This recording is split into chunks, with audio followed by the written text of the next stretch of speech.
mbasaba n'obuwombeefu erwaliro kyemwalabye olunaku lwajjo kyemulabye olwaliro kibeere kyakuyigirako kyamaanyi nnyo eri ebigenda mu maaso ewaffe. Tetwagala bantu kweyuza mataayi, tetwagala bantu kwekuba nkokola, tetwagala bantu kwekuba kungufu, simanyi ebyo tetubyagala. Twagala abantu bano baveeyo nga buli omu asiimye nti bampangudde, tugende mu maaso tukole ekyokulabira kubanga ffe tetulina mmundu, tetulina poliisi, tetulina magye, tuli bantu buntu abasobola okwekolera ekintu ekyo. So nja kusaba abantu mwenna basimbye candidate, please. This is my humble request. We should behave like mature people and mature politicians to avoid consequences. Ekyo nja basaabusabi. Bwe bakuwangudde, please gezaako okukkiriza tugende ku kirala. Ekyo nno nga nkivuddeko njala genda ku nsonga endala. Omanyi gavumenti y'abaana abasibira mu bbwa bakola ebintu bingi nnyo. Babadde bakumira bannayuganda mu butamanya nga baba amawulire baba mu buli kimu n'okutiisatiisa. Ngere mulabye badde mu kulonda kwabwe ebintu ebira ku social media okutiisa abantu, okubakubira amasimu, okubasindikira abaluwa, okubasindikira bambega, okuba nti babatiisatiisa. Social media ekintu ekyo mbadde nakikendeeza nga abantu babateekamu amasimba babasindikira message okubatiisatiisa. Njala bagamba ekintu kimu.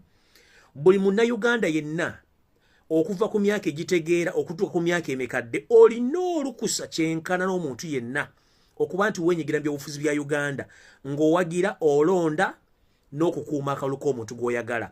Omuntu yenna agezaako kutiisa aba akumalako eddembe lye eryaki ery'obwebange. Ebintu by'okutiisatiisa, okwagala okujja abantu ku mulamwa kubanga mwamanyira kutiisatiisa, singa mubadde muyina amaanyi mwalema temutiisatiisa bantu. Nyola okuba temuyina maanyi ensonga lwaki muvaayo kutiisatiisa bannayuganda. Kino kiddamu okutiisatiisa. President Museveni kwatadde mu bannayuganda emyaka 35 kwandibadde kukoba kubanga singa ebintu ebinene bye bikola ebyamakulu singa tulakita ebikondo bya tulakita bye biwaata naye era akamba akatono ke kawaata emmere. So njagala bategeeza abantu ba NRM bambega ba NRM banasekale ba NRM mulekera okutiisatiisa abantu. Ebintu by'okutiisatiisa byaggwadda kye tuyita politics zibeera ideas na magezi. Omuntu batoyina ideas na magezi kiba kitegeeza oli lost era ogenda kukubibwa mu kalulu. Essaawa zino NRM ne basipaayi baayo bana ba iso semwa yani ne musindika mitala mwanje okubega abantu. Ekintu ky'okutiisatiisa abantu mu kikomye n'okugeza kwagala okujja abantu ku mulamwa. Mutiisatiisa abantu mu inbox mbakubira amasimu basindikira message.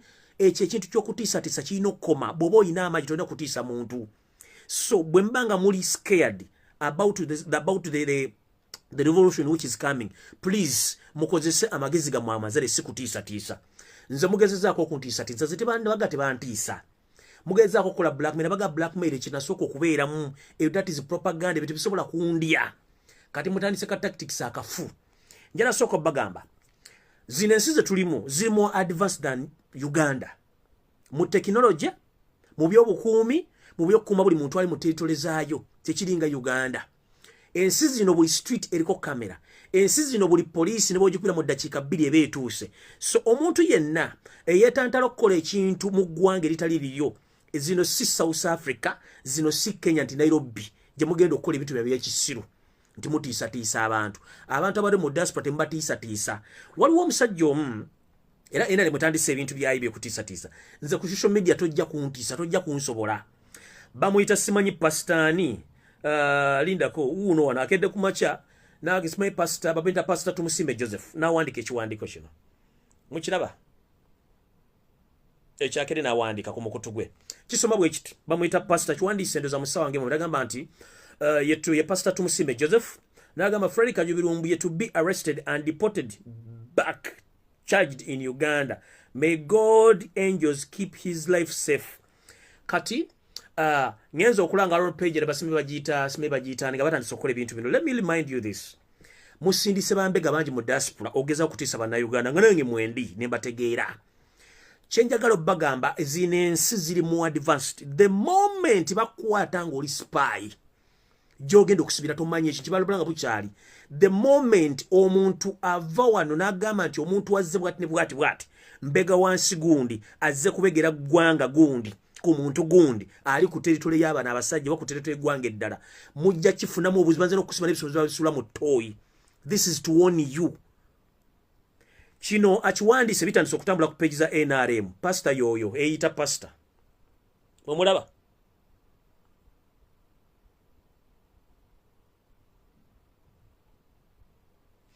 oyo baita pastor yeita prophet yeita pastor tumusime Joseph mugende ku Facebook account ye n'ebirala byonna mujja bitegeera naona mu kifaananyi ayina ne church weewuunyo ayina ne church omwami oyo yomu ku bambega ba Museveni abali mu church bw'owuliriza oluzungu lwe ne byayogera byonna era tekimwawula nabali abanyampi so njagala bategeeza ekintu kimu ebintu bya mulooso okukola mu katogo ka mwaka Uganda tebijja kukola mu nsi eziri mu advanced bajja kukwata buli kambega ke mwana sindikano bakali mu enjala oba tekali mu njala gye banaabisibira mu manyize mbaboningiddewo the moment they mention someone that he's a spy ngazze kukola kubegera ku ttaka lya nsi ndala ojja kinyonyoka bajja kubuulya kye bagamba kibayita mbega kye bamukola mu nsi eziri advanced bajja kusiba n'ebisoma zisubira mu toyi mujja kutegeera it's a criminal trespass okujja ku nsi ku ttaka ly'omuntu okubegerako zino ensi ndala nnyo size zine zammwe katogo Uganda buli wamu waliwo kamera polisi zano bw'ogikubira mu ddakiika boba yatuuse dda ola n'omulembe okukwata bukwasipapula ku kkubo ambulance nga kumi zijja ne fire brigade kati ate onyumye bano so ono propaganda mu ne blackmail gumutandise okukola ebyo bikyamu nnyo ebibeera mu Uganda so si mu nsi eziri mu advanced buli muntu wadde okukola ki buli muntu wadde okwogera kyayagala so page za NRM mwavudde ku byadde muliko kale mutandise intimidation bino bya asme arrest and dismay deported that is nonsense ebyo tebikyakola tulina okwogera amazima gali mu Uganda bwe tunaba tugogedde awo tuli okujja kuvawo tugende ku kirala kati video kati etandise radde lunaku lwajjo Honorable Lutamaguzi Semakula n'ateebwa okuva mu kkomera ly'abatamanya ngamba ekitali mujjukire ekkomera lino nga bakalizimba nabaga nti ekkomera lino balikolera abaana ba people power n'abagenda okuwakanya Yose Lutabayisirwa mutabani wa Kaleekezi mu kalulu ka 2020 era njagala obaga nti bannayuganda bannakabala abannansi bannayuganda bawagira enkyukakyuka abawera 400+ be bali mu kkomera eryo batulugunyizibwa bakubibwa battibwa ne baziikibwa nga ne gavumenti etegedde ne bazadde bati bategedde ekisooka teri muntu ali mu kkomera omwo alina musango muwandiike mu mpapula nga ne kkooti egumanyi babakwata ne bateeka mu kkomera eryo basibira obusibizi ekisooka tebabawa mmere ekyokulu babawadde emmere erimu obutwa ekyo kyo mwakiwuliddeko from Honorable's mouth emmere gye babawa erimu obutwa era babaziika emisana n'ekiro balina biweeti ebiziika abantu abo babakuba babatulugunya emmere gye babawa erimu obutwa okuba nti bagezaako nnyo okukendeeza ennamba y'abantu obawagira Robert Kyagulanyi Ssentamu mu nsi muno ebigambo mwabiwulidde bulungi nnyo mu kamwa k'omusibe ate nga n'abaana bangi abali ku ground abakwatibwa from nowhere ne babatwala ne bateeka mu makomera gaabwe kino nno tekijja kuleka bannayuganda nga basirise olw'ensonga njala kutegeeza abantu muna basobola okuwandika muwandikire international communities embassy zonna muzitegeere nti President Museveni ne gavumenti ye yabatujju bali mu kukwata bannayuganda baagala enkyukakyuka basibira mu makomera ne babatulugunya ne babatta era wabulwako muganda wabulwako mu people power please kitegeeze bulunye nti muganda ali mu kkomera sina kindi bate yafa bamuziika naye kino tekigenda kukoba mmwe mukirowooleza lino ekkomera ne muzimba mujja kumaliza nga mwena mukoleze eki mwena muligenzeemu ate kino njagala kibagamba kigenda ku addressing wa international era soon or later erikomera musimiro mu Bannayuganda singa banaakizula nti Bannayuganda basinga omungi bafudde butwa eyabalulu ejja kuba ekoze eki eyabalulu ejja kuba esiridde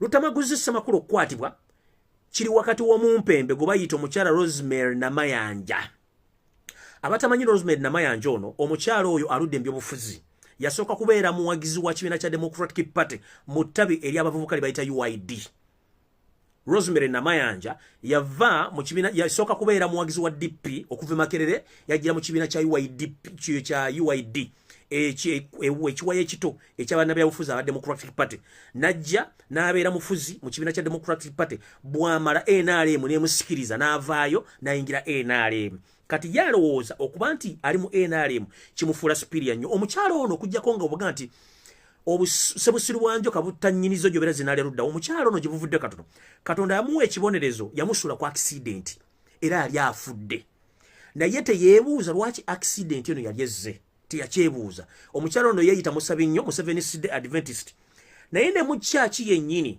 essaazi zino wetwogera yali agikubye ekigonga agiresemu obutabanguko whereby mujjukira videos ennakola ku kanisa y'aba Museveni Seed Adventist omukyalo ono yakwatagana ne State House okutwala abatamanya ngamba ba State House ne President Museveni okutandika okulozesa aba 7 sidde nti bagenda bakozesa okutandika okuwagira President Museveni n'ebikolwa bye yekko mu church era church eri efunye munnabe nga n'omukulembeze omutuufu we church eyo yali atandise okufuna obutakkaanya n'abakulembeze abamu nga ne church ezimbira Seventh Adventist zitandise okukyusa okuva ku nnyimba ya Katonda zizze ku nnyimba ya Sitaani ewagira President Museveni n'obunanfuzi bw'okutta abantu. So yo mukyala Rosemary Namayanja gwe mbagamba yali emabega okukwatibwa kw'omusajja gwe bayita Honorable Tamaguzi Semakula. Sina kindi yabadde wane orders ez'obulabe ennyo ze ziruwa. Obwedda yogera n'abamagye n'abapolisi n'abagamba if you can shoot him mumukuba amasasi afa aveewo. Nenjala kubuuza and sincerely speaking if I may ask, Rosemary Namayanja obadde mu politics almost for 30 years since you left the university. Chicho otafunye mwana muwala to the extent gwe yeyita Rosemary Namayanja omukyalo Muganda okutte Muganda muno Lutamaguzi Semakula omuwayiriza omutaddeko ebisango bamukuta omutadde mu kooti emusalidde agenze ekitalya era ne stiru olagidde y'abasirikale bamutulugunye sina kindi bamukuba masasi bamutte.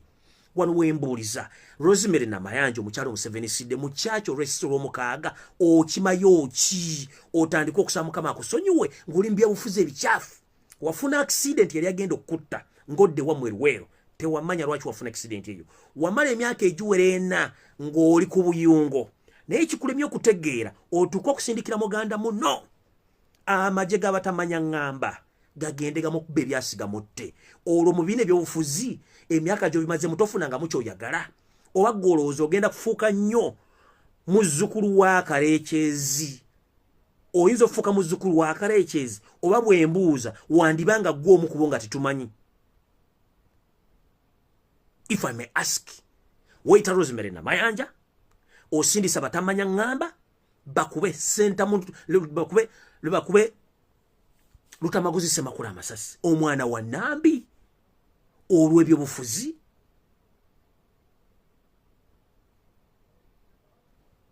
Awo nno sijja kulwawo ngenza ku nsonga endala.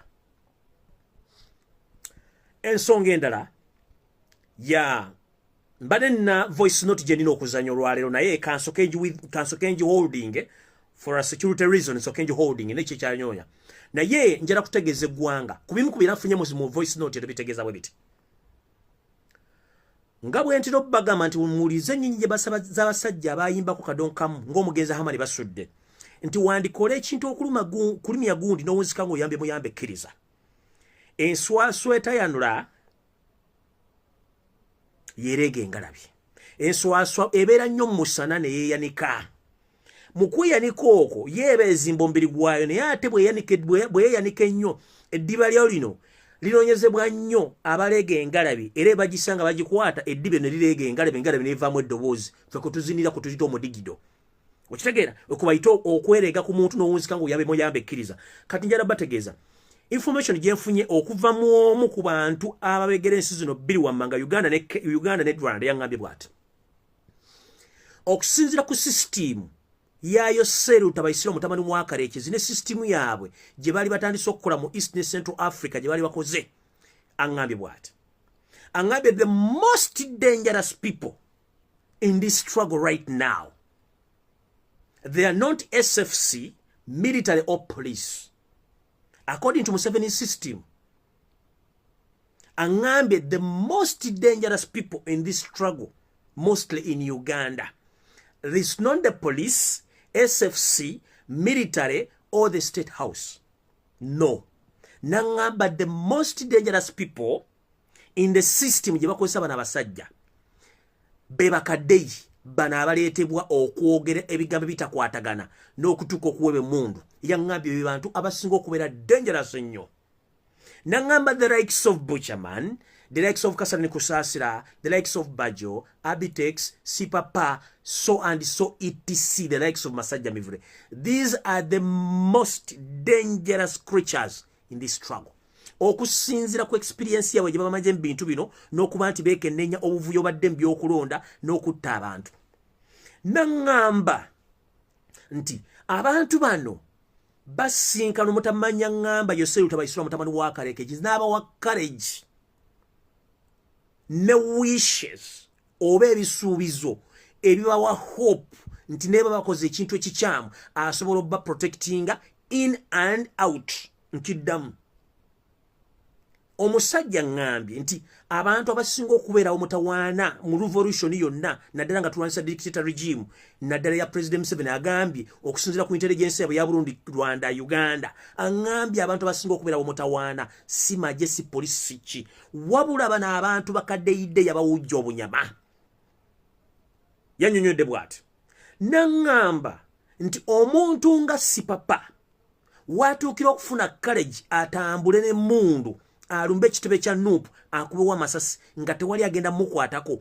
Police never nekugamba nti they are not answerable and they can't arrest si papa. Is answerable to the President of the Republic of Uganda. That means this gentleman's information is true. So whoever is joking with these people, please be very careful. Yangambye courage omukulembeze gyawa abantu abo ne protection eba wa courage okukola ekikolobero kyonna kubanga babasuubiza no bafulumya in case waliwo akavuyo konna. Mujjukire mu myaka gye buvuddeyo katono bajjajjaffe ne batata baffe bali kuno mujjukire abantu bonna bakozesa mu mikolo by'okutta abakulembeze bamaliziddwa nga bafulumiziddwa mu ggwanga lya Uganda ne batwalibwa ebweru okubeera eyo. One eyatta Sir Edward Muteesa eyamuwa obutwa yamuwa obutwa bw'amala omuwa obutwa Edward Muteesa n'akisa omukono. Omuwala oyo Milton Obote Omupeto ne gavumenti najje sijja kwogera baali ba promises omukyala ebintu bingi naye tetumanyi byaggwera. Mumpulidde bulungi abantu bonna bana bazze battaka weesi bandi bonna temubamanyi kuba temujja bategeera ninga abadde batambula n'abantu abo. Kati bana abantu mu system eno babeera the most dangerous. Ayagala kugguleko olutalo. One, mubeere ku ekyo nga muyomba from Monday up to Friday. Sina kindi somewhere somehow musobola ogenda mu cross battle oba physical battle ng'alina ekiso nga kiriko obutwa n'akikuyingiza mu lubuto oba mu bulago oba oyagala oba toyagala. Ebyo biso by'abambega tosobola kiwona kubanga obuto buliko bubeera sophisticated tosobola kuwona. Era kyovula ngamba nnyo abantu abali ku security ya president, please mwewale nnyo abantu okuyimira okumpi ne president. Mwewale nnyo abantu okuyimira okumpi ne president kubanga tomanya muba kyalimu muyinza okuba aliko ku mission eyo. Naye ng'omuntu angambye mu abantu basinga okuba balazibi nnyo be bana ababuuzibwa obunyama abawereddwa ssente okujja okwogera ebigambo ku social media ebikankana ebimu bivaamu n'okuincitinga violence whereby bwe mba temusobola kwekontrolinga mwandigenda mu lutalo ne mukubba omusajja ne bakwata mwena ne babasiba. Wano ngenda okwogera credit njala kubebaza nnyo omuntu yenna atikudde olutalo mu people power temumuddamu wadde mukwatako kubanga bana basajja banoonya any cause gye banaakwata okuggalira Robert Kyagulanyi Center n'ekibiina kye kya Nuupu kiwera. As long as tugenze mu physical battle n'abantu bano the likes of Sipapa basajja mivulu biki bonna bavuma kubanga yangambye mu system eno tuteekateeka omuntu n'avuma omuntu abawagizi be sina kindi balumba omuntu bamutuuseko obulabe kijja kulifalinga nti abamusindisi badde bakibiina ekyo kiviirako okuggalawo ekibiina sina kindi okukwata abakulembeze baakyo bonna ne kabagwirako. So wembagambira nti buli muntu yenna Robert Kyagulanyi Center musigale ku social media nga mutunuulidde afire mu firimu ye, but the moment you see him or her near to the president, please mumo distancing temulwana naye. Ekyo president nakyo nsaba akimanye nti abantu bano abali mu struggle abamu abeegendereze naddala abantu abavudde mu struggle abamuvuma kubanga ye musajja yangambye weegendereze nnyo abantu bano from nowhere nga yakakyuka avumirawo from nowhere kodi ze bakozesa ze zimu n'abuuza obusungu babujjawa obusungu babujja kwolole ku kintu kiba kyabatendekeddwa okujja okukola. So ebyo byennyini bye njagadde obbagamba mubitegere bulungi. Bwe mba bimaze bitegere bulungi ebintu bino mbitegedde bulungi njagala kugenda ku system endala tugende kati video etandise sharing a video ntegeeza muno ntandise bwenti.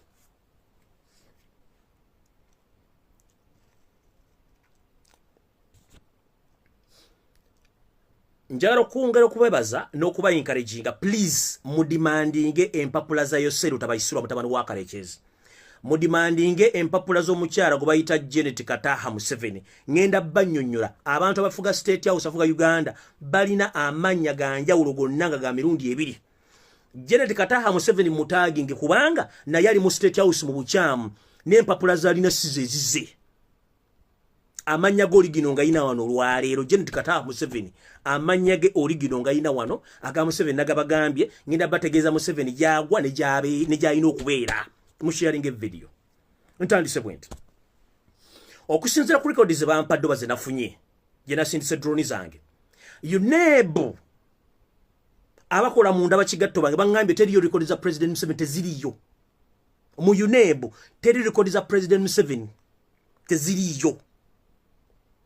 Mujjukire myaka gye basi mwalinga Musime Junior bikoze bitya. Fwana bine bya A bine bya A-level Sime index number bichi byandibanga tuli kuki ebyaffe biri mu advance bine by'abantu tebyaliyo naye ate ne byate byaliyo mu records empapula zina basomanga ebintu ebyaliyo naye njagala baga nti information gyefunye okuva mu bakigatto bange mu UNEB mu 7 taliyo era UNEB tesobola bawa empapula bikubette birina bano watufugiza mukono gwa mundu okuzira ku records zerina kigambi wanti mu 7 esomero lyasooka okusomera mu bamugoba ngera afuse ekizibu akola strike esomero lyokubiri Twitter lyantale still ne bamugoba nga akola strike wano bangambye nti bwe bakola strike batirawo n'omufumbi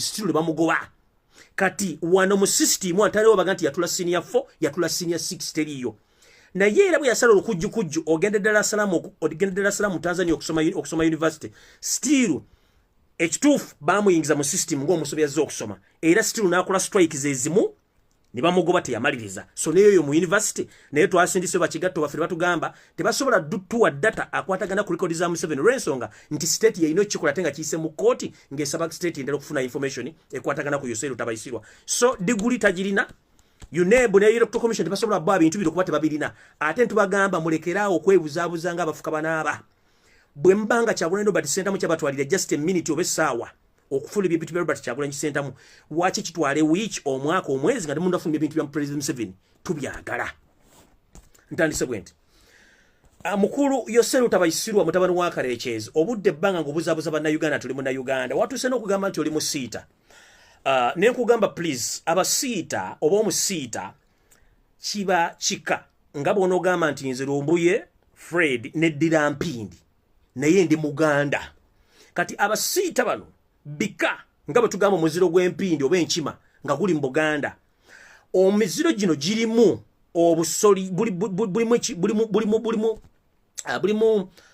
bulimu amasiga kati abasiita bano ebunyolo gye bali abasiita bano batolo gye bali neno mbanyankole origino so simu ba fake wali abasiita kyetuyite kika era balina n'emiziro kati mukulu wano waganti wadde obironga ku basiita njagala kubuuza ekibuuzo kimu have you forget that some time back wagamba nti gwe mubadde mu Uganda okumala emyaka n'emyaka nga ne kabaka goga msoka kabaka wa Buganda tanabeerawo noga abatembuzi noboyita mubatembuzi wabeerako ko before family za mazalira ko batembuzi nga tanabeerawo nogamba oli mu chwezi era abachwezi kikulemye okwogera nti wabelongingayo where do you belong exactly let me inform you this Lutabayisirwa mutabani wa Karekyezi omusajja omutuusi eyeyita Yoweri Kaguta Museveni remember nabagambi Yoweri Kaguta Museveni linnya lya stepfather we eyamukuza so sirinnya lirye nabagambye mugende munoonye ba siblings ba Yosero Lutabayisirwa mutabani wa Karekyezi they don't resemble anywhere according to the information I have received tebaine ba resemblingira mugende mwetegereza omuvubuka abadde mu kalulukeri bayeke mawogobake mawogola go bayita sodo talina wa mufana ya musodo talina afana ya Museveni salim sadana afana ya Museveni gende likuto talina mufana genda kubana bola bonna bayita banyina talina Museveni is totally different kubande bonna kino kitulaza information gye nanti omwami ono Yosero Lutabayisirwa musajja mutuusi nga ebijja n'obuvo bwabwe buli kibungo mu Rwanda ono n'okuba nti mutuusi abatuusi balimu ebikeebi bibiri waliwo abatuusi abayitibwa abanigina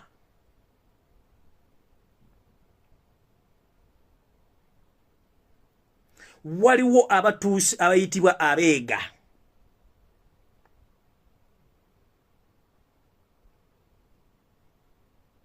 kati president Yoseri Lutabaisirwa mutabani wa Karekezi omutuusi ava mu kika ky'abatuusi kye bayita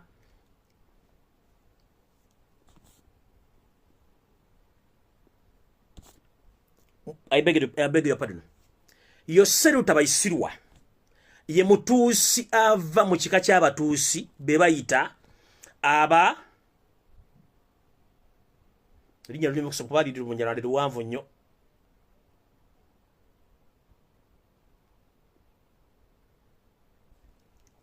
Ngenda kudda waawo. Kati ate ne Kagambe musajja mutuusi ne ye ava mu lyo oba ava mu batuusi bayita abeego oba abeega kyekibika bibiri balimu. Kati ono Yoseri Lutabaisirwa mutabani wa Karekezi asibuka mu kika eky'abatuusi be bayita abayigi banda kino ekigambo ky'olunyala kizibu nnyo.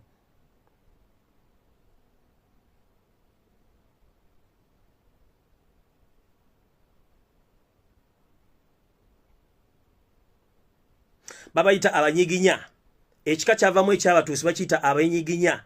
Kyekika ky'abatuusi kyavamu ne bogenda ku Google n'oteekamu ekika kino ekika ky'abayiginya mu Rwanda ojja kirabayo eky'abatuusi bano. Kati omwami ono Yoseri Lutabaisirwa mutabani wa Karekezi ava mu kika ky'abatuusi kye bayita abayiginya kyekika ekyo. Ate yori mugande Kagame mutuusi ava mu kika kye bayita abeega. Bino ebika bibiri bino tebikwataganirako newankubadde bonna batuusi tebakwataganirako. Jukira mbale mmaiti wali abatwa abahutu n'abatuusi naye n'abatuusi balimu ebika. Kati ono Yoseri Lutabaisirwa mutabani wa Karekezi ava mu kika kye bayita abanyiginya. Kyavaamu ne bogenda kuguga essaawa zino n'okisangayo gye kiri oyo mwavaamu. Era ebijja by'abajjajja byonna ancestral biri Kibungo mu Rwanda we biri. Kati Museveni otegedde obulungi awo.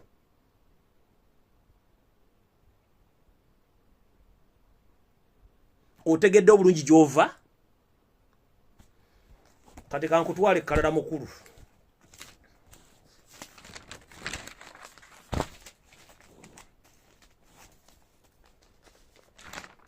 Kankutwale kalala ze njagala kugamba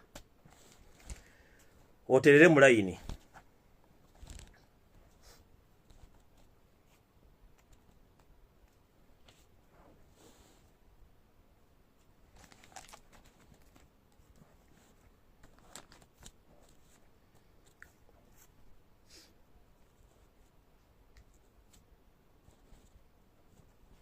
State House eya Uganda efugibwa abantu babiri Janet ne Bawe Museveni.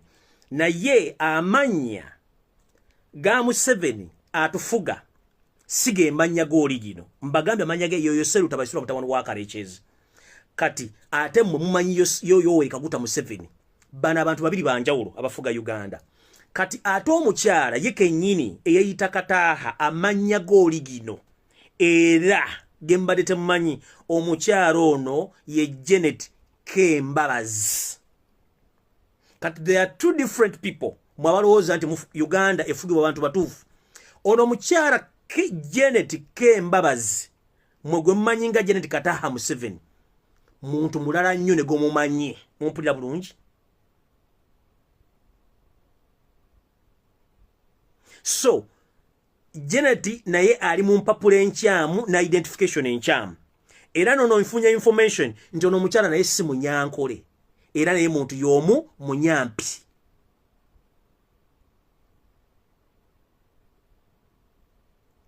Ono Janet Kembabazi gwe mmanyi nga Janet Kataaha Museveni si ye.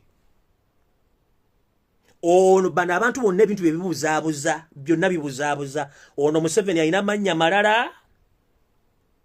Janet naye amanya gembadde mmayi Kataaha Museveni si ge gagge. Ono ye Janet Kembabazi.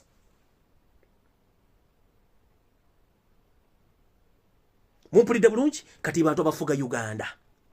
Mukufuga Uganda balina ka group kaabwe. Kano ka group tekawujuza ekisawo kye Namboole abali mukutufutu balako abali mukutwala eggwango ditwala maaso.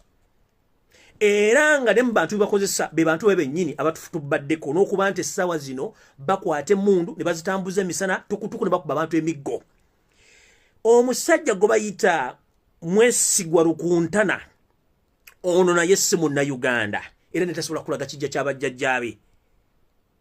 Mwesiga Rukuntana bamukubya akalu n'enkoona n'enywa n'ava mu mbeera n'akwata emmundu n'ayagala akube abantu amasasi era yabagabo kubyemu. Omwami ono akwatiddwa ng'agezaako okusala ensalo ya Uganda okusala okudda ewaabwe Rwanda. Kati bw'obanga oli Munnayuganda ng'ozizza omusango mu Uganda, lwaki tosigala mu Uganda? If I may ask. Information gye nate babalimba. Omwami ono lwamaze okuzza emisango gino n'ayagala adduke ayingire eggwanga lya Rwanda ewaabwe watuufu. Bano olw'okuba nti badde bajja kuswala nnyo ne basindika. In fact bano abasajja bewa special treatment for the first time in history olw'okuba nti ono Mwesigwa Rukuntana y'omu ku group eno ey'abantu abatopressinze abeetuma amanya g'ekinyankolo bag'ekiganga si bo afunye special VIP treatment ey'omu kumwarestinga. Bamusindikidde SFC eno ode vudde wa Janet Kembabazi bamukwate ne bamukwatidde mu chopa ye mukimbe mukwata ne mutwala wonna kati wali abala bonna Bannayuganda bakwata nga mbizi ono bamutwalidde chopa omukwata era SFC gye batumye mukwata era tetumanyi kali baganje bamutali ku police station ekyo babalimba. Ono y'omu ku bantu abali mu lukolo okwo pressinga Bannayuganda. Jukira yagamba mu Uganda teri ayina kusoboka muwaabira, teri asobola muwaabira wadde wantu wonna. Ayina obuyinza bwonna okujjonga Katonda yagamba mugende muwaabe wa Katonda. So ono mwami bw'amaze okukola ebikolo bino abadde adduka kudda waabwe Rwanda. Bamusindikira special SFC convoy ngere mu chopa nejja n'emukwata n'emutwala for safety omutereka kubanga tebagadde atuukeko buvunanyi tetagadde atuukeko. So kino kyembagaba n'abantu batufudubaddeko nga bakozesa resources zaffe n'okutusirwaza nti bakwata abantu baabwe ono tebane gye bagenda mukola era tebasobola musiba. Namutwala special helicopter egende mukime mutwale ne muwoza mbu tuyina eggwanga. Kati mukyala Janet Kembabazi eyita Kataha Museveni history y'okusoma ngenda muleeta not today naye njagadde kusooka okutegeeza abantu amannya g'amatuufu. Gwe Janet Kembabazi bino bya Kataha Museveni bino byakutufera nga mbadde mutufera nga temusobola kwogera original ki insibuko yammwe. So originio naawe please naye kwalo kwetinga oli mukazi Munyarwanda asisidde mu Uganda ngolina mu mpapula nkyamu yensonga lwaki naawe tosobola tulaga mpapula za Janet Kembabazi nga zikwataga ne Janet Kataha Museveni. Ngenze maaso yosero tabayisula mutalwani wa Karekezi gwe nagambe ngenda kukolako research ojja kutegeera bwe mwali muva mama we yali aveewa mmwe ne kitaawo temwasoka kutuukira wakaguta yose temwasoka kutuukira wakaguta mwasoka kutuukira mu kambi ye Nakivale mwenna abanyarwanda basinga obungi mwatuukira mu kambi ye Nakivale. Bwe mwave Nakivale baba sindika bitundu ebyenjawulo bya Uganda naye gwe yosero tabayisirwa mutabani wa Karekezi bakusindika mu Kampala Central. Abatamanyi Kampala Central ge masekati g'ekibuga Kampala ekikulemberwa mu kiso waakyo omutamanya ngamba Nyereko Muhammad. Ono nno we bamusindika okumuwandiika n'ennyina Esteria Kokundeka bamusindika ku kitundu kye bayita Soso Sente Mengo. Abatamanyi Soso Sente Mengo kye kitundu ekiriraanye church ya Presbyterian yasoka mu Uganda. Bw'ova ku ngalabi eyo Mengo ku Bulange no chimba meters nga 3 ngodda ku Namirembe Road no wetera ku Shero no genda kubasima. Bw'ova kubasima bwoti ngokirira mu Kisenyi church gy'osookera ku bagita the first Presbyterian church in Uganda. Ekizimbe ekiddako kye bayitanga Mengo Social Center. Ekizimbe ekyo kyali kyanga kya Buganda era Buganda ngikole emirimu gyayo neje buvudde nga tabannagulawo ekizimbe kino bamama fiina nga bakatandika ebintu by'obusawo Buganda ubakoliranga emirimu gyabwe. Naye wetwogera ekizimbe kino bakimenyawo eyakigula Muhoozi Kanyirugaba mutabani wa Karekezi mu mannya ga Hamu. Naye Museveni njagala ojjukire bulungi wano we bakuregisteringira nga refugee. Museveni was registered as a refugee at Mengo Social Center years back. And your records, they were stored in Bulange Mengo. But unfortunately, your documents disappeared. So we don't know who owns your documents, but unfortunately, you were registered as a refugee at Mengo Social Center. according to the research and investigation is enkoze, and you know this clearly. Ochimanyi bulungi to your refugee bakuregisteringa ku social nte mengo era still okujja orekodiza mwenge muri abasajja abayaya bakumpanya n'ekizimbe mwakigula n'ekizimbe ne mukimenyawo n'ettaka ne mulisibako kati hamu yagulawo kulwa muhozi Kanyirugaba okujja orekodiza mmwe.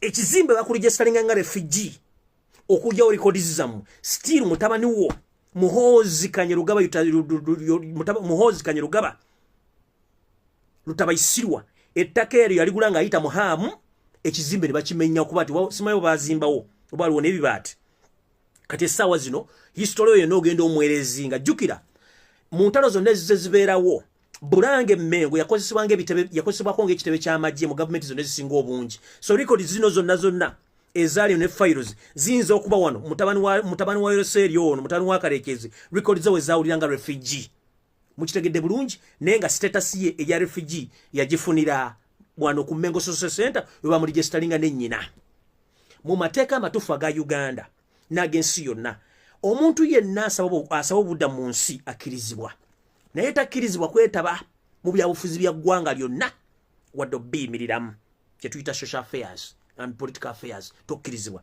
How dare you Museveni bajjajjaffe tebategeera kiki kintu kino okutuuka okuba nti bano abasajja okumanya bayaaye ne bakola ebintu by'okwebuzaabuza mmwe temwamanya nti erivaayo abantu abasobola okujja ebyamawere ne babikuba ku mmeeza.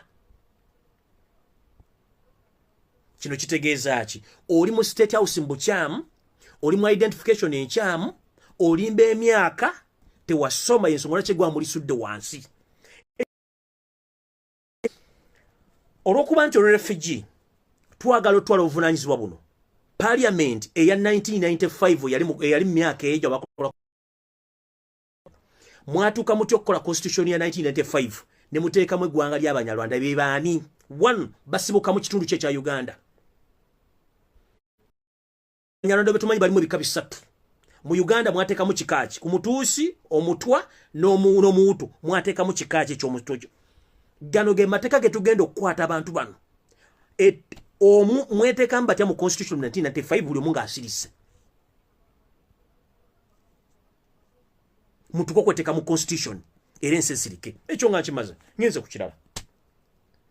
Twagala kumanya oyina ekintu kyewayogeddeko nenzira mu history nendi coveringa.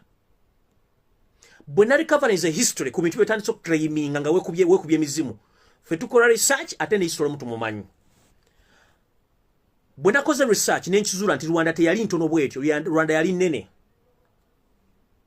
Rwanda yali nnene naye okugifuula entono kyava ku bakolone era bye bakikola okugifuula entono nga bagisasula ebibonerezo byayo. 1 Rwanda ekitundu nga Kisoro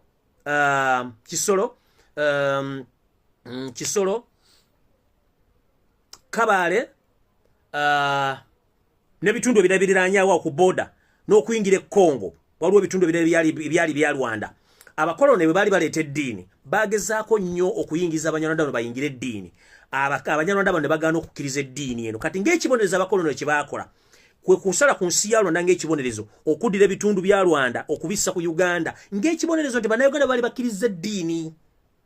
This is the history gwe kusomesa kati. Ate nga wabyogere ngoza tetujja bitegeera. The moment you mention something ngenda n'enkola research n'embuuza abantu batuludde ku myaka ne bampa information. Kati information gye nnina ekyo kigambo kye wayogedde njagala kikutegeeza nti history asoma.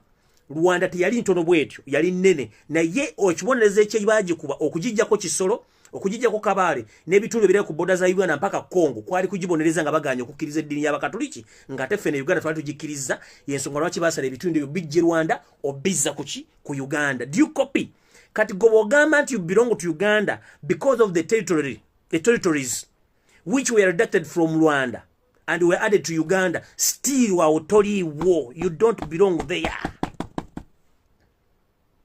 You don't belong there. Kubanga nebe tusoma history ne map Kibungo tekiri ku border ya Uganda nga bino bitundu batu weno. No, tekiriyo. Kiri walala nnyo eri mu central. Central Rwanda. So tosobola kutugamba nti obire mu Uganda kubanga ogiye ka history kali mu bitundu bya Rwanda babisale babizza ku Uganda. Ene mbafumbira eno mugundi eno mu Kigendo gye basujimo mu Monde ne mu Congo. Still history doesn't favor you. History doesn't favor you. Why you got to get into it? But for us, we make research. And we are here to give the rightful information. Ava much motutisa tisa. Otani sokuparaparanya, simanyi ndi muchwezi. Otani sokuparaparanya, simanyi ndi musita. Kati fetutegedde tuli musita tuli muchwezi. Oli munyarwanda according to records. Nebilo bibadoza niko gambwa simanyi, mbosimanyi ate era naawo togwaawo nako kafu gendo okalimbe balala.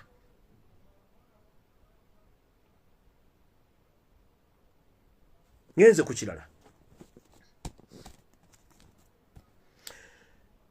No warning. Okusinzira ku information emu America ampadde. Angambye bw'ati. Whoever is contracted to shoot and kill or to poison Robert Kyagulanyi Ssentamu, you were given a long deal. Nchiddamu. Omuntu yenna yawa deal okutuusa obulabe ku Robert Kyagulanyi Ssentamu oba butwa oba mundu oli kulongo namba ate oli kulongo namba and you are dealing with the wrong people. Omwami angambye nti Museveni akozesa abantu nga banyonyodde okola ebikolo bino kagenda ba backing. Naye backing esinga obulungi bayita payback time. The moment you finish his plan, goddako okuttibwa. So Alim Sipapa, you are given Alexander Areskonov 47, that is AK-47. Sipapa Atim, you were given Alexander Areskonov 47. Yemoro emundu jamuita AK-47. Ne bakuwa n'abasajja ba SFC abera mu ngoye za bulijjo. Olumbe Kyagula kuba lunaku Kyagula yalina okubera mu meeting n'atajja kubanga tali yekka aliko bajjajja be ne Katonda we. Singa na kulotukiriza ekikolombo yarakuta Kyagula n'omukuba amasasi n'afa ekitasoboka. Abo bennyini abe SFC bolina bagenda kukuba akatwe bakabobo tuli bakateekemu bakafulenga tena. Ba amasasi goveewo kubanga Museveni history wasoma taleka bujulizi. So Atim Sipapa oba Alim bayita nim smoba nim. Please, this is your information. Boba kwa mission ya kutta Robert Kyagulanyi Ssentamu abo boli nabo gwolumala okutta gwe kenyini go bagenda okuba amasasi nawe bakutte boba bule kubanga Museveni aina abasirikale abali mu ngoye za bulijjo abatambula mu Uganda nga ne bono omukera mu kitalo kya Uganda kya SMI iso talimu.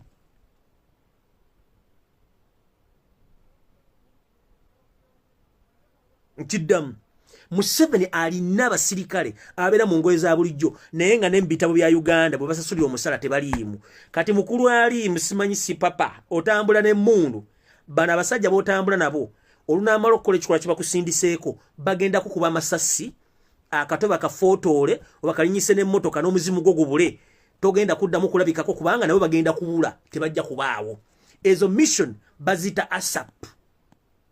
Tekubaako ne government bategimanyi, SFC tegimanyi, ISO tegimanyi, parliament tegimanyi n'amagye tegagimanyi. N'omwogezi w'amagye tasobola kwogerako nti wafudde. Bajja nga baterrorist baamukubye ng'ofudde owedde. Eza abalabye ku scenarios ne documentary eza abakesi kubanga kigamba mbega bwe bakusindika okubega bakusindikirako mbega. Ate ngo basindise okubega naye abeerako mbega. Do you copy? Alim Sipapa oba atimu balimu. Do you copy? They send you to spy on someone, but in the process also they send a spy to spy on you. In the process, wabera omuzanyo je gukukira nga tekukyariko trace yonna. So bakusindika okutta Robert Kyagulanyi Ssentamu, you may end up ng'omalize ekikolwa kyo bato musse era still bajja kutta. No yenna asubira okuwa Robert Kyagulanyi Ssentamu obutwa ojja kumala obbumuwa the next day gwogenda okuddako. Ngera kujjukizaayo abataka siwuukira abamu bafiira luddawa mu Kaduukulu. Abataka weesa abamu baasibira ludda bafiira ludda mu Kaduukulu. abatakirumira bamba bafira ludda mu kaduukulu. Where are they? They are nowhere to be seen. So this reflects with what I'm telling you right now. Be very careful. Ate kino nkiddamu. Omuntu yenna asindikibwa ng'oli munna Uganda. Okola ensonga zino weegendereze nnyo. Bana abasajja si banna Uganda. Era njagala ku-encouraging abazadde mwenna n'abaana. Oli eyo wasoma ebitabo byo, wasulanga mu ddeeka, n'onnyika ebigere, n'otandika okubongoota, n'okubengoloote leero osoma eddiguli yo gimale ba diploma. Mukkiriza mutya abasajja bataasoma okuvuluga eggwanga lyaffe okuba nti batuse n'otugamba nti tetukyalina ggwanga lyaffe nga bo balifuzeemu. Omuzadde okera ku makya n'owera omwana school fees, n'asoma diploma, n'asoma diguli, n'agenda Makerere, n'agenda mbwayaaya ng'omukulembeze afuga eggwanga talina dde ekitabo kya P2B.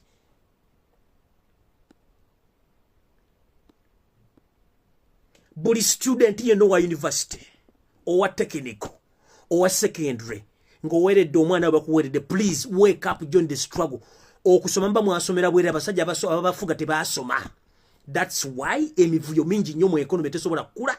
That's why nti musanga omuntu wa senior 4 atudde mu office y'omuntu wa degree wayina okutuula. Abazadde mwesudde gwa nagamba kirabika school fees muyuwa mazzi gookya ku muliro. Tebisobola kukwatagana. So musituke mulwanyisa abasajja bano. Ekisooka kye njagala obbagamba. Bwe tudiginga information ne kitizaayo okubawa reference. Mbadde mbagamba lunye nti Uganda tesobola kulaakulana olw'ensonga nti abasajja bagifuga si bannyiniyo.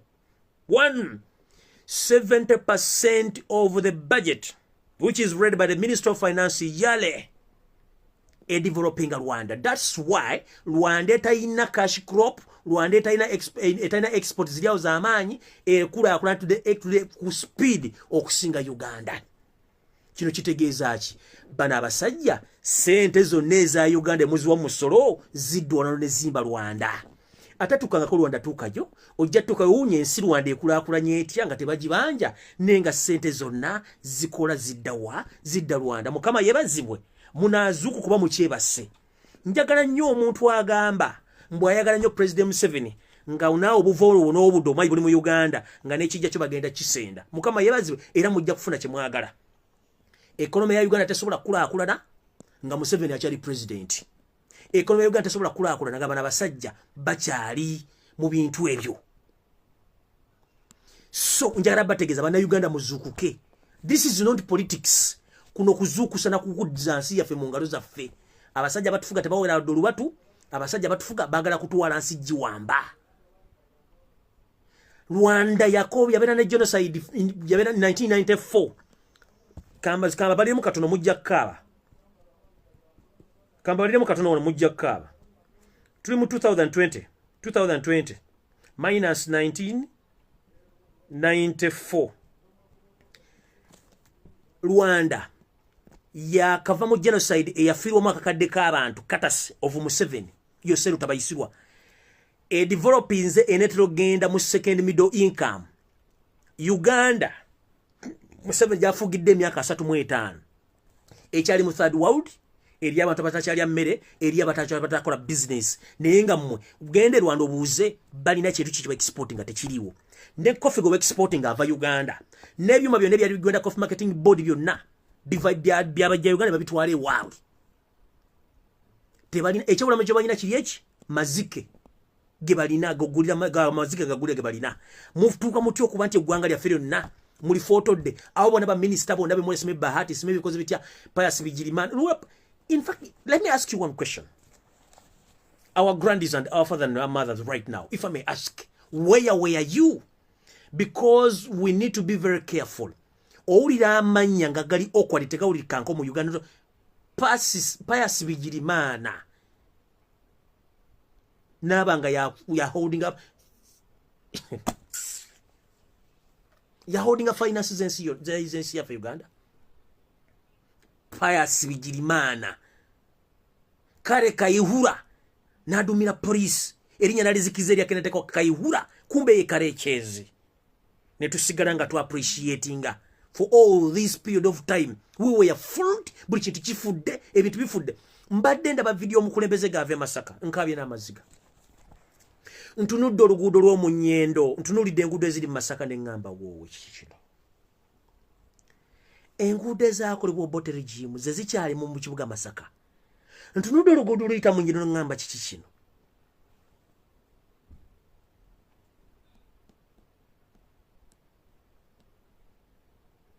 nga ne kolansi gwe nayitako emyaka 15 emabega oba 2 yakyali mu nnyendo kolansi gwe nayitako emasaka nga ngende naluzaali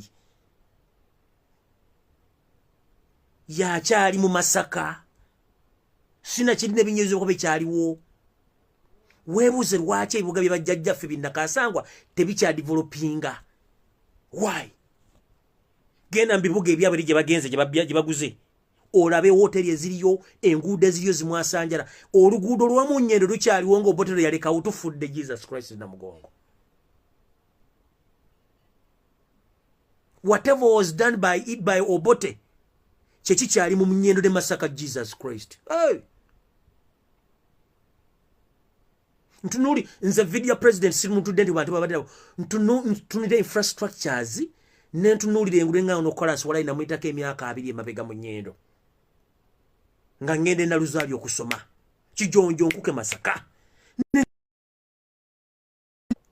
mudde mulabe video za president oluguudo lw'omu nnyendo lubadde during Obote's regime n'enguudo eziri Masaka Obote ze yalekawo ze ziriwo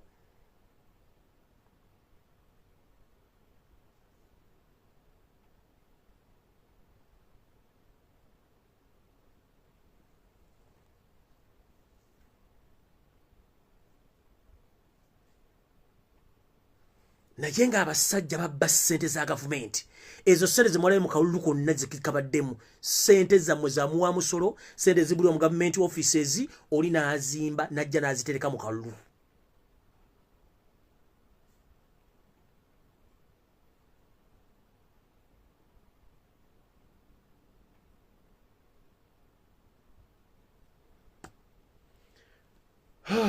Uganda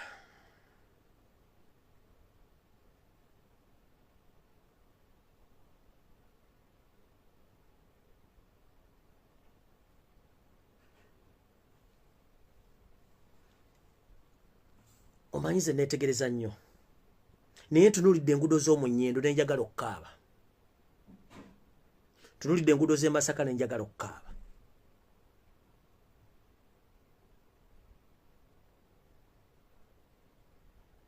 jangu mu Kampala n'enguudo ezimu kolansi gwe bateeka Mwamini gwe yateekawo Bobode yakyaliko nenjagala okukaaba tunuulire essaawa ya Queen baagimenyeewo kubanga bajjawo history naye essaawa ya Queen eyo fire brigade eriwo bafuzi b'amatwale bagizimbawo can you imagine fire brigade eriwo eyo kemulaba akakali ku ssaawa ya Queen bafuzi b'amatwale balekawo fire brigade ewo n'ebimotoka ebyaliwo bano abasajja tebazimbangawo station ya fire brigade ndala yonna in the suburbs of Kampala n'ewantu owala wonna n'emmotoka eziriwo zonna nfu where are we heading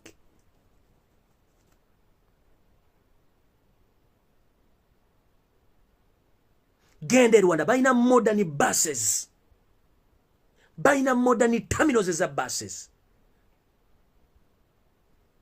balina internet etamanyi ya Uganda eri very cheap ate edduka ate nga buli muntu agirina balina amasomero agali ku international level amayitirivu balina apartments eziri ku international level balina amasomero balina amalwaliro balina zi hotels ne base waba tebakyazirinyira mu mpe 5 nkuwolu 10 nkuddiza 5 bazirinyira ku kadi system bagikola fe waffe twabaki mame Uganda batasobola kuzuka tugandi isi yaffe gwawo amateeka agatakola the moment you see a country whereby politics is managed by guns it's a failed state the moment you see that the courts of law they don't perform to their best, that is a failed state.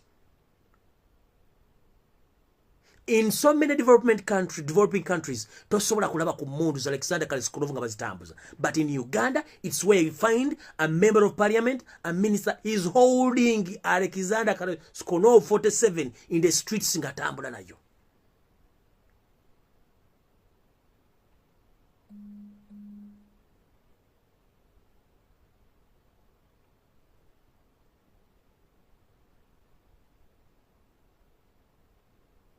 fenzi ninyoza sente zonna ze babba mu Uganda bagenze baziguza mu Rwanda eri ku international level fene batuletera tukutuku butukutuku wabutambuliza amatoke n'ennyonyi ebbiri ze bagamba okugula okusembayo kuleta nazo zaabula nazo bazirya ennyonyi ebbiri Boeing ze bali balina okuleta nazo bazirya. Nobody is asking that question. Where are the two Boeings zali ziri luddawa? Nobody is asking. Ne bakola extension y'ekisaawe bakizimbidde emyaka 7 tekiggwa. Akantu tekaweza wadde 5 acres ke bazimba tekagwa. But other countries, ekintu bakikolera within 3 months or 5 months ekibanga kiwedde. What went wrong? What went wrong to our motherland? There are so many questions with little answers because we are managed and we are led by thieves and uneducated people, unprofessional people who dress like professionals while they are ignorant. You find someone on the airport nga akola mu aviation nga wa senior 4. No sanga omuntu nga akola ku cargo section nga wa P7 because taata we yegundi mama we yegundi muzukulu wa gundi. Abaana basoma SCCA abade bamusomedde ku sente empitirivu tebafunanga mirimu bali Kampala batambuza bigere abatasoma bayina emirimu ejo because mwana wa gundi. That system sobola kututwala mu Uganda tukulakulana.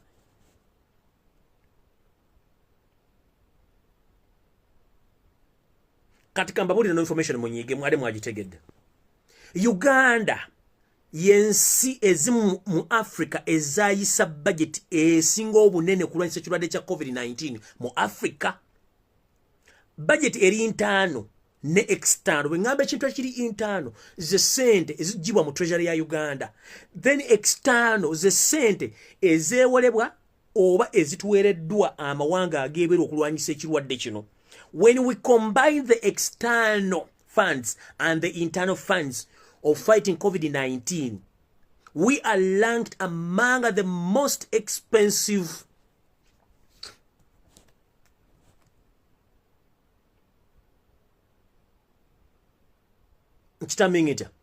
if you compare the external finances and the external finances etwafuna kitegeeza nti Uganda yesinze mu Africa okuba nti eddukanya ekirwadde obogambe kontrongi ekitwa kya COVID-19 ne sente empitirivu ezitalina kyezikoze. So COVID-19 in Uganda is more expensive than any other country in Africa due to the negligence and due to corruption and unprofession in managing some issues, whereby the Minister of Health, she's a professional doctor, but the two state ministers, the state ministers, she's a teacher, but she was a Minister of Health. The permanent secretary of Minister of Health, this is Dana Atwine, eyeyita nti musawo, eyagwa tetumanya busawo gye yabuyigira. These days she is so quiet to the why? Bali mukugabana musimbi kubba sereza mu wa musoro tebaswala. Right now ensi zonna zisiise zimanaginga COVID wazo wansi bagule ensi zaze ennyonyi zitambule. Still the poor Uganda with the poor management and the high corruption rate bebakyagadde ensalo bebakyagadde n'ebisaawe. Right now Wetwogerela buli munna Uganda agenda okutestinga ekirwadde kya COVID-19 oba ogenda bweru oba kirwadde oyina okufulumamu emitwalo 100 eja Uganda okutestinga. If I may ask, on average buli munna Uganda akola owa wansi asobola okuyingiza emitwalo 2 omwezi. Omukyala atunda kasooli awo asobola okuva emitwalo 2 nakisobola agenda mu testing COVID? No. Owa boda avuga on daily basis asobola okuva emitwalo 2 agenda mu testing COVID-19? Yes. No. Nabana bakola mu offices za private sectors tebasobola kuvamu mafuta kuvamu sente mitwala 2 kugenda bakira COVID-19. Sente ze mwakunganya the internal funds and external funds eza COVID-19 ziri luddawa. Why do you bill Ugandans nga mwabajjako omusimbi gwabo gonna sente ziri luddawa?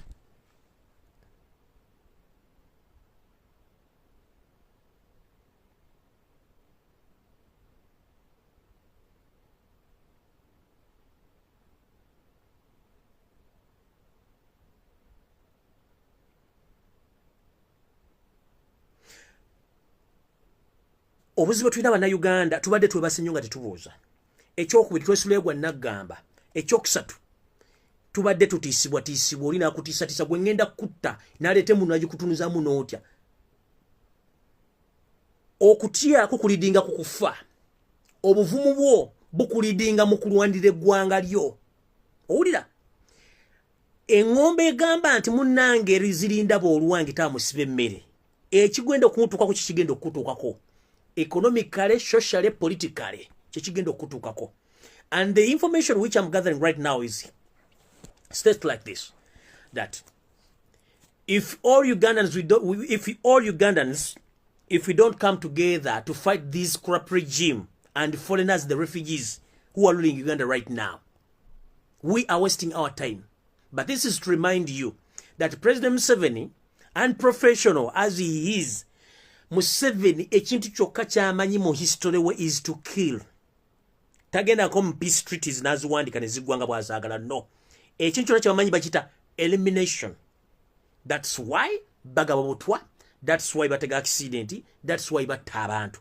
That's why bakulu kyetaagisa okuyitimidating buli muntu ayogera information entuufu. Kati kino njagala kibagamba. Temusuubirayo bintu bigenda kukyuka mu Uganda nga temekwatiddemu. Wano njagala babuuza ekibuuzo. Njagala buli munnayuganda yenna alimu empekeetoola. Njagala reflecting ekintu ekyo kizze mu bwongo obwo kigambe bw'oti. Bw'abanga akalulu kaabe kennyini mu kibiina kyabwe kabaddemu okukuba enguumi, kabaddemu okugulirira, kabaddemu okubba ssente, kabaddemu okukuba amasasi n'okutta abantu n'okuyiwa omusaayi. Kati ate akaffe bwe bana bamaze okwesootinga nga batudde bazzeeyo. Jjukira bana abantu balina emmundu, balina ssente, batta okubeera kye balina. Olaba essi bali mu kaabwa katwekisize bwe tunaagenda mu generations ezaffe bagenda kukola batya. Kati wano we tukugambira kikkakatako kera ku makya okugenda olonda akaluluko. Bw'omala okulonda akaluluko sigalawo kakuume oba okatambule ku kilometers 10 nengo kakumi okatuusize gye kalina okulaga. Gwe mulimu gwe tulina okukola. Ekyokubiri, omuntu yenna nga wewandiisa era ng'obadde oli mulonzi, please ogenda kulonda. Omuntu atewandiisa mu kulonda ngera tewewandiisa ng'olina endagamuntu. Museveni pressure bwe nemuyitirako nga bwe yakoze nti abatabali registered nga balina endagamuntu balonde. Bandikifuwa nga bakizzamu noga nti bantu bonna balonde. Awo buli muntu alina endagamuntu ojja kulonda. Nesigambe nti bwe kiri nkugambye in case. Kuba nagamba there are two options. Bano abantu basuubira okukyusa ne bagamba nti buli munnayuganda alina endagamuntu alonde oba abalonzi abali mu register bagenda kulonda. Naye ate Electoral Commission balina constituencies ze baatandika okuliyetinga n'okuteekayo polling station ez'ekisiru n'okuteekayo abalonzi. Abo nabo tubalina. Omuntu yenna agenda ku polling station okulonda olina okusooka okumakinga sure mu bintu bino wammanga. 1, w'ogenda okulondera weewo wali olondeddewo nti ye bw'otuukawo ng'erinnya lyo teririiwo babuuze lwaki erinnya lyange teririiwo nga wano naakalondawo enfunda ezisukka mugumu. Kibuuzo kirungi nnyo.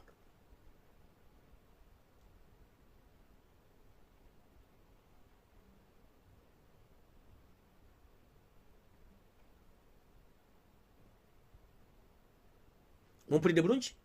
Kibuuzo kirungi nnyo. Ekintu kyonna ekikwatagana na akalulu k'omu Uganda, obuyinza tebuli ku president, tebuli ku police, tebuli ku magye. Nga bw'okwata ssente n'ogenda n'ogula omugaati oba sukaali n'afuuka nti wo, akalulu kali kw'okwata n'okawaayo, kimanye nti ye Uganda yo enterevu gy'oyagala ekyuke. So olina okukuuma akalulu ako nga bw'okuuma omwana wakuvudde mu ntumbu ezo n'omuzaala ofuna olubuto n'olukuma emyezi 9 n'oluzaala n'oluwembejja n'oluwambatta paka omwana watuuka okwetegerera. Njagala olunaku lw'ogenda okulonda akalulu okimanye nti wadde tosobola kukwata mundu oba kwekalakaasa, naye olunaku lw'olonda akalulu koweka pa yimirira ku polling station olunaku lutte, kubanga ennaku olina nnyingi nnyo mu mwaka. Naye olunaku lw'onoosuula akalulu making sure nti akalulu ako kavaliwinga okakuume mpaka ku district gye banaakabalya nga teri akabbye oba kubye emiggo oba kusibye, as long as nti goyina results zo kyekituufu ekiriwo ekyo. Ye mundu yokka gye tulina. Tebagenda tutta ffenna nga tukana results zaffe, kubanga akalulu koolonzo oba okamanyi. Nga bw'ozaala omwana n'omuliisa n'omunywesa n'akula ne yeetegerera. Londa akaluluko kakuume mpaka ku district balangirire bivuddemu nga byakifuula nnenge ku bye mwabulidde ku bye mwalonze. Then awo embwa wejja okumerera amayembe esekene mu luzungu ngebuuza kuba embwa ebeebuuza mu luzungu. Mumpulidde bulungi?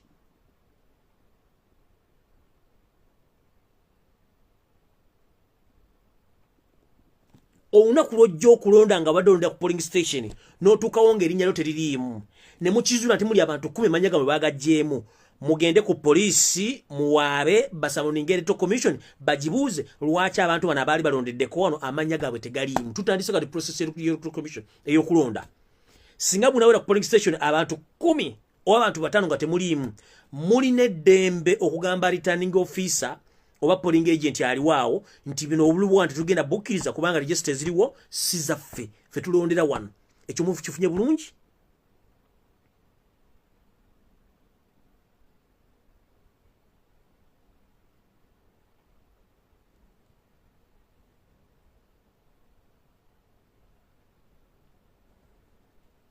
Mumpulidde bulungi? So no kyekyo ebigenda mu kulonda tujja kulonda bulungi naye nga mwegendereze nnyo kubanga bana basajja babbi ne banaakozesa tiyagasi temuvaawo kubanga tiyagasi ajja kutuuka abagweko.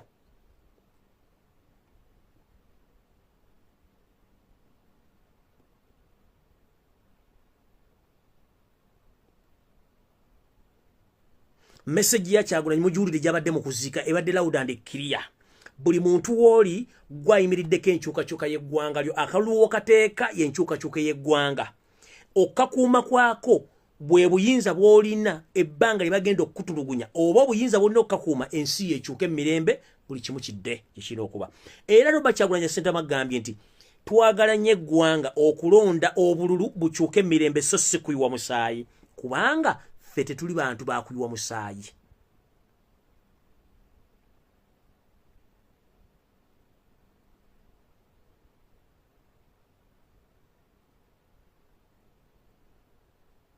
Mumpulidde bulungi? Tetuli bantu bakuyiwa musaayi. Ekimba mumaze kitegeeza nti buli muntu agenda kudde ku drawing board otegeeza abantu bo process mu balina okuyita okulonda.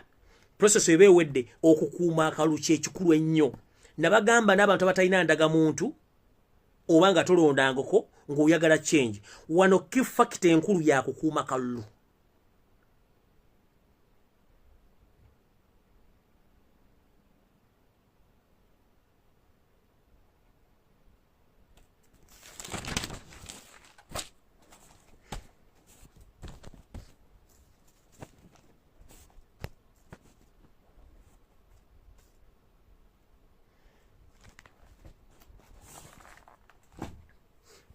So ndowooza olunaku lwenca olw'Essande tusinkane Bimbuli Mbulange Mengo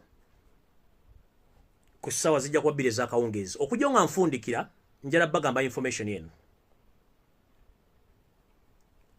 Omuntu akyasinza okube ow'obulabe mu mutima gwo oba mu bulamu bwo gwe tuyita obutiitiizi. Kasita munaavamu ekigambo kye bayita obutiitiizi ng'omuntu akubuuza oba akubuuza n'omuwa ansa nawe n'omubuuza ng'omutuludde mu maaso, tujja kuba tufunye kye twagala mu Uganda empya. Naye omuntu bw'akubuuza ne wekkomma ng'otunula eri bw'oti olina ensonyi zirina okuvaawo. Omuntu olina omubuuza kiki kino, lwaki kiki kyokola kino kyeki.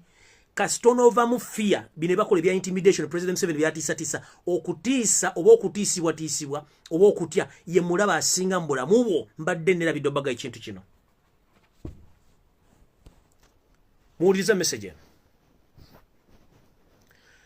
Kye tuyita omuntu asinga okubeera ayimiriza ebirooto byo gwe bayita okutya. Fear mu luzungu. The worst enemy of your life is fear. So if you lose fear, they lose their power. Chidam. If Ugandans in each and every corner of Uganda, if you lose fear, Museveni, Yoseri Utabaisula Mutabani wa Karekezi, and his entire regime and mafias, they lose power. Jemuvamo okukoma okuvamo okutya, Museveni afiirwa obukulembeze bwe ate nga agenda bufiirwa. Omuntu asinga okuboolera obulabe ennyo mu bulamu bwo gwe bayita okutya. Okutya kuno kutuleetera okukola kusalawo okukyamu kwe tuyita decision making oba wrong decision making. But the moment you lose fear, ojja kukola decision entuufu. Nakugamba before nga tonnakola decision sooka weebuuze ku mutima gwo n'obwongo bwo. Before nga tonnabuuza muntu akuliraanye. Kubanga osobola okubuuliza omuntu akuliraanye ekigambo kino kitegeeza ki yengeera advantage eyiye ajja kumanya weakness yo akukala ekikyamu. So fear kasita nekuvaamu ojja kukola decision entuufu. But the moment okyalina fear tosobola kukola decision entuufu. So mbasaba muve mu fear nti abantu bonna kati abali mu makomera baliyo because they are fighting for their nation, not because badde baagala. Kati kubanga olwokuba nti bava mu fear y'ensonga lwaki balwanira eggwanga lyabwe okuba nti bali gye bali kati mu kkomera era bajja kuvaayo nga bazira kubanga tugenda tukola drive kati y'okutandika oga nti abantu baffe bate kuba tebalina misango. Kati bw'obanga oviiriddwa mu fear ng'ekuvuddemu kiba kitegeeza ojja kukola ekituufu. If we lose fear, Museveni loses power. If you lose fear, you make right decisions. But the moment bwoba olina fear, okola wrong decisions. Kubanga oba otya teweetegeera buli kaseera ogaba kino kibuuzaane olina okusooka okuweebereramu ng'omuntu. Ekintu kyenkola kituufu n'akigusa yes. Bw'ota kyebuuzaamu ku kyekoleranga ggwe gw'ogenda okibuuza ayinza okuba yakinoonera ddanga tana wagenda kijja agenda kuyitamu akanaana akola ekyayagala gwakufuule added advantage mu bizibu byo.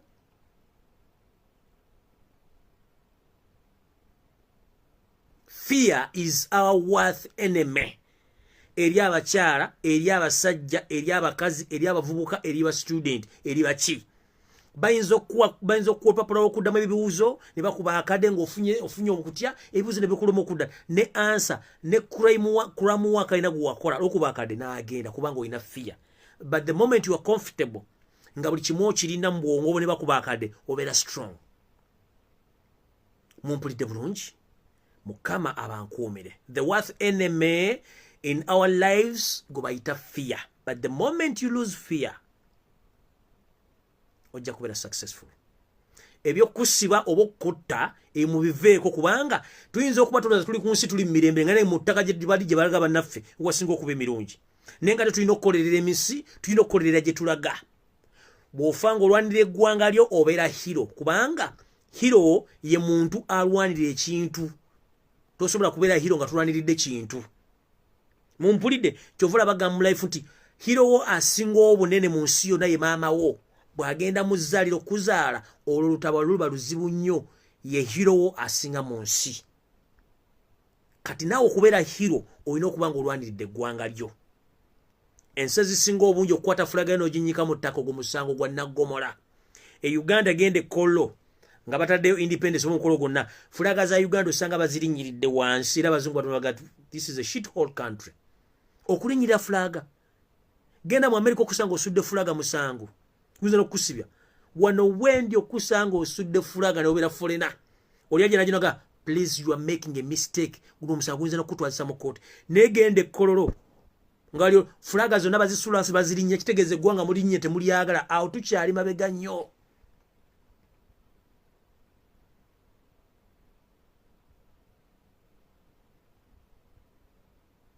Njala kubuuza if you love your country, how many Ugandans who possesses Ugandan national flags in their houses? How many Ugandans? On the average, if I may ask. Ensi zonna mu America buli muntu alina bendera mu nju ye. On the average, bannayuganda meka balina bendera mu nju. Bendera mu Uganda tuzimanyi mu office. Ate sina mu office. Naye ensi zonna ezikulaakulanye ensi ezaagala ensi zaazo buli munnansi abeera ne flaga mu nju ye. Mu Uganda on average bannayuganda ameka balina flag. Tewali nga ne kumukole ekkolo bazirinnya ne bazisuula eri n'osanga national flag nga bagisudde wansi bagirinyirira oga wow.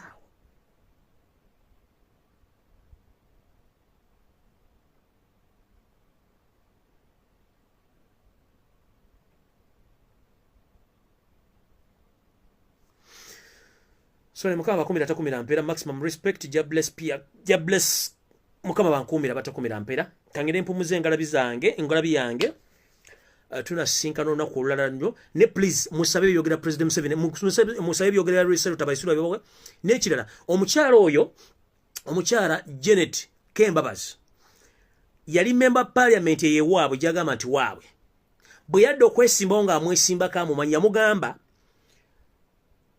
bw'otava mu kalulu kano ngenda kujjayo ebiraga nti tuli muyigirize era tolina buyigirize n'adduka mu kalulu ako era teyaddayo kubanga yakimanya oli agenda omwesimbako yalina history we yonna kati mukitegere nti abantu abatuvuga ne history gwe bayina mubi nnyo oyo omukyala bamugamba bw'otava mu kalulu kano tugenda ku exposing obuyigirizi bwo ntobulina empapula zonna zalina za ku Nassaloodi era n'akaddukamu teyakabeeramu kyovula mu parliament yabuddukamu sirwa kuba nti yali ayagala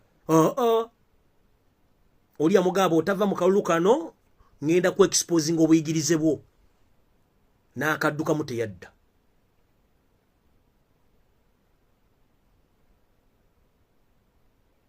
so nze mba challenges mu Uganda nyumba mekezi na flaga ya Uganda tewali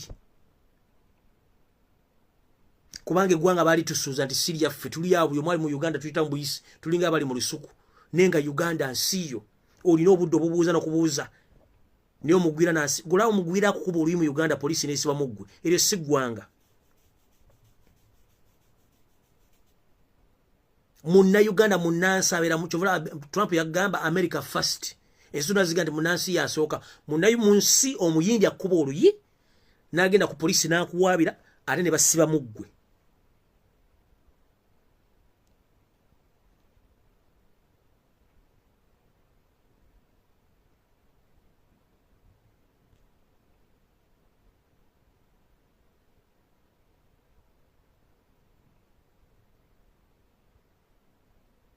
Mueraba.